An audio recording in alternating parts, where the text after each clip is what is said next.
So one of the things we want to be able to do in this unit is to compare and contrast some of the anatomical differences and similarities between the two divisions that we've just talked about.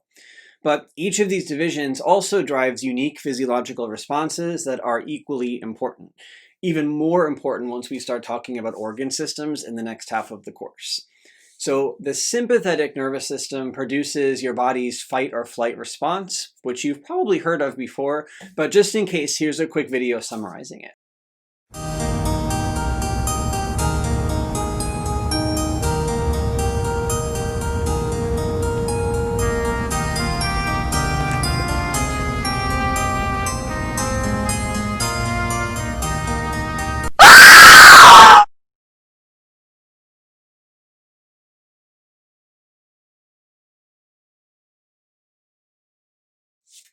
So, the fight or flight response is your body's response to very stressful situations. Perhaps you've just experienced one.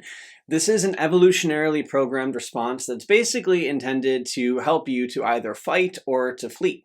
So, if you were in the jungle and you encountered a lion, do lions live in the jungle? I feel like the Lion King might have messed up my understanding of nature. Anyways, if you were somewhere that lions actually live, and you encountered a lion, you would basically have two options that you would have to decide between. You'd have to either try to escape and run away, or you'd have to try to fight the lion. Truthfully, I think that both options are kind of problematic, but it is what it is.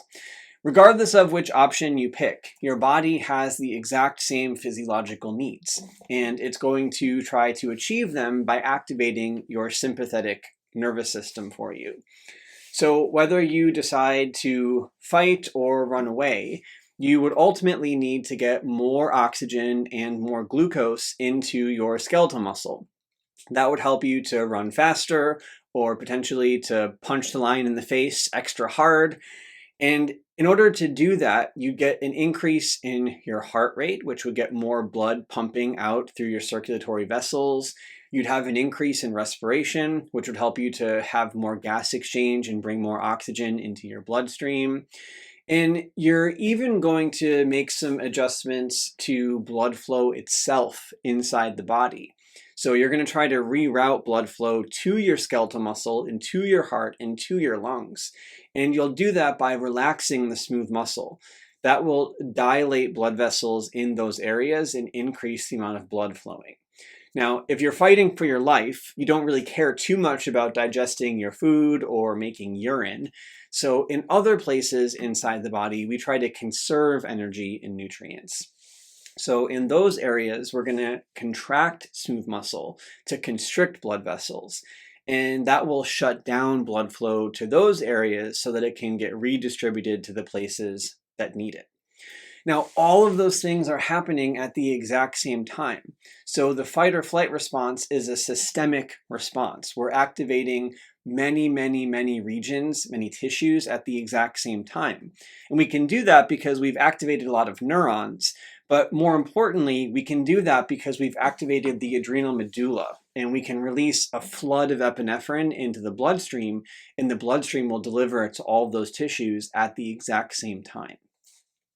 Now, if the sympathetic response is fighting the lion, then perhaps the parasympathetic response might be summarized as sitting on the beach and sipping a Mai Tai. In other words, this is your rest and relax or your rest and digest response. And for the most part, it's the exact opposite of the fight or flight response. In fact, you're probably experiencing your rest and relax response right now as you sit here and listen to me drone on about the autonomic nervous system. So your heart rate is decreasing, your respiration rate is decreasing. I should do relaxation tapes. You're increasing the blood flow to your gut because you're digesting your breakfast or lunch or dinner. And you're not really prioritizing skeletal muscle because you're not actively using it at this moment. The rest and digest response is also a systemic response, but only in the sense that it's kind of like a reset button.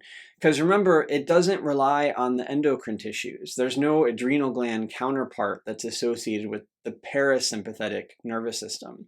So we really don't think of the parasympathetic nervous system as being organized for mass discharge.